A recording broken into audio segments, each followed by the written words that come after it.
Hello, my name is Kaylin Berenson, and today I will be presenting on the influences of the work environment. The definition of the workplace environment provided by the Business Dictionary website is a location where a task is completed. Pertaining to the place of employment, the work environment involves the physical, geographical location, as well as the immediate surroundings of the workplace, such as a construction site or office building. This includes elements such as temperature, air quality, light, and color, which is what we will be focusing on today. So as you can see, there's indoor and outdoor workplaces. It's not just indoor. An overview of all the topics we'll be going over today are the problems and solutions with temperature and air quality, how lighting affects workers and how it can be improved, what emotions are associated with color, and then which colors are most suitable for the work environment. We're going to start out with temperature and air quality problems. When people do not feel comfortable in the work environment, it negatively affects their performance at work. When people work outdoors, the amount of time the workers are exposed to the elements, that be the sun, rain, snow, etc., it must be monitored. For people working inside, on the other hand, the controlled temperature must be maintained at an energy efficient level while satisfying the workers, which can be difficult sometimes, but it's becoming more and more prevalent. According to the authors of the Building an Environment book, overcooling not only results in high occupant dissatisfaction, but also in energy waste.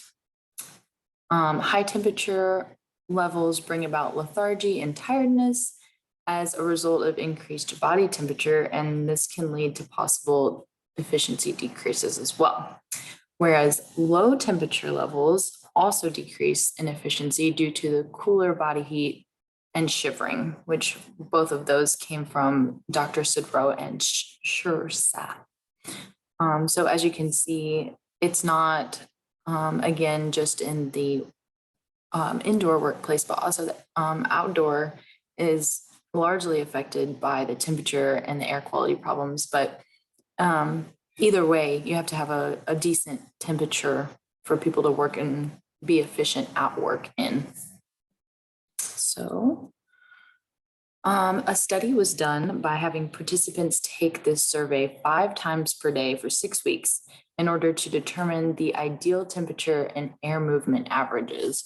So there's just a little example of the questionnaire that they had to take every day, a couple times a day. Just kind of showing the feeling of how people feel and the sleepiness and alertness and the productivity and things like that.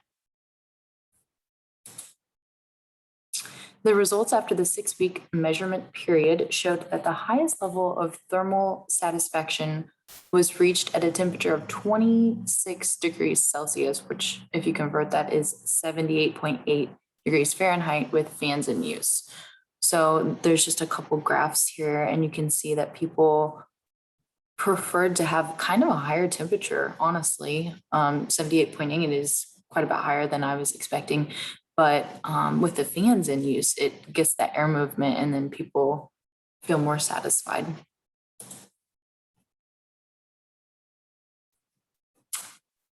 An easy solution to air temperature and air quality issues that won't break the bank are ceiling fans. Ceiling fans will not only keep it cool, but it will also help circulate the air that we were just talking about. When people feel that air circulation, it gives a sense of fresher air. And it is fresher air because it's getting rid of some of those fumes and gases and aerosols that are in the air around us.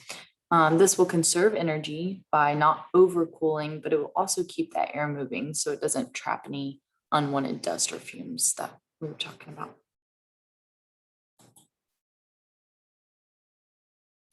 Next, we're going to move on to lighting problems. The thing that I always run into is problems with my computer. So have you ever experienced getting a headache after working on the computer for an extended period of time? I know that that always affects me, staring at a computer all day. Mazoudi and Hamid claim that in the consequence of the work environment of employees' productivity article, that for those who use a computer frequently to perform work-related tasks, when viewing contrast in light and dark areas of the computer screen, people experience headaches. Um, so if the lighting of the room in which the person works is not properly lit, it can cause a person to strain their eyes when trying to view objects, that of the computer or physical objects. So it's not just in the computer, but our eyes do strain when we're trying to look at something that has a high contrast in dark and light. It says in a book titled Communication in the Real World, the fluctuation of our pupil size happens because our pupils dilate when there is a lack of lighting, and then they contract when the lighting is plentiful, which you can see in this picture. This little diagram here with the dim light versus the bright light, how that affects our pupil size. This is kind of a funny thing, but I don't know if you've ever stared into the mirror and then turn the lights on or turn the lights off. You can actually see your pupils moving or condensing and expanding whenever the lights come on and off. So it's just an interesting little thing you may have tried. Our biological clocks are controlled by circadian rhythms, which are stimulated by light. This is why we feel tired when it's dark and we're awake when it's light, which can influence productivity levels at certain times. According to the article, the factors affecting employee work environment and its relation with employee productivity, low levels of lighting can cause depression, which for some people may be severe. So that's kind of a scary thing that can happen if there's not enough light. So some solutions for these issues that are caused by the light would be light diffusers and drapes. They can be used in the workplace to create less contrast between the computer screen and the light source of the room, or just in normal rooms, even if you're not on the computer. This will also allow each person to have more control over the amount of light they choose to work in, just based on preference levels. Some people want to work in a lighter area and some people prefer darker. So, or that natural versus artificial light as well. When bright lights are used during night shifts, studies have shown that increases in productivity occur. Increased lighting levels have effects on daytime workers as well. For example, light exposure in the morning affects cortisol levels in humans. The light and dark cycles set the amplitude of hormonal rhythms. And when the hormonal rhythms are stronger, we sleep better and are more alert when we're awake. So the time that we are getting sleep, typically when it's dark, if our rhythms are correct and we're getting a good amount of light during the day, then it's going to make us more alert while we are working. And this was stated by Uslan and Tenner, authors of The Mechanisms Involved in Enhancing Human Performance by Changing the Lighting in the Industrial Workplace. Whether it be natural or artificial light sources, when people are able to control the lighting in their workspace to meet their individual preferences, performance level can be largely affected by that. So in this picture, I just included the bright light during the night shift. It can make people feel more alert. And then having more light in the mornings can make people, work a little bit better when they first get to work and not have such a sleepy feeling in the morning. Next, we're going to move on to the effects of color. So color plays into the human body, mind, and spirit. Dr. Sidro and Sirath warn that choosing inadequate colors may have an impact on worker health, such as eye strain, headache, and fatigue. Colors have the ability to stimulate a physiological response, such as heart rate, anxiety, and human comfort, which influences a person's mood. Certain colors have been known to make people feel a certain way. So, a lot of times people are like, oh, I'm feeling blue, and blue is associated with sad. And there are different colors that just kind of evoke a feeling. So we're going to dive a little bit deeper into that. It can generally be stated that cool colors like blue and green work best for activities that acquire large amounts of concentration, like accounting, for example. It has that calming effect.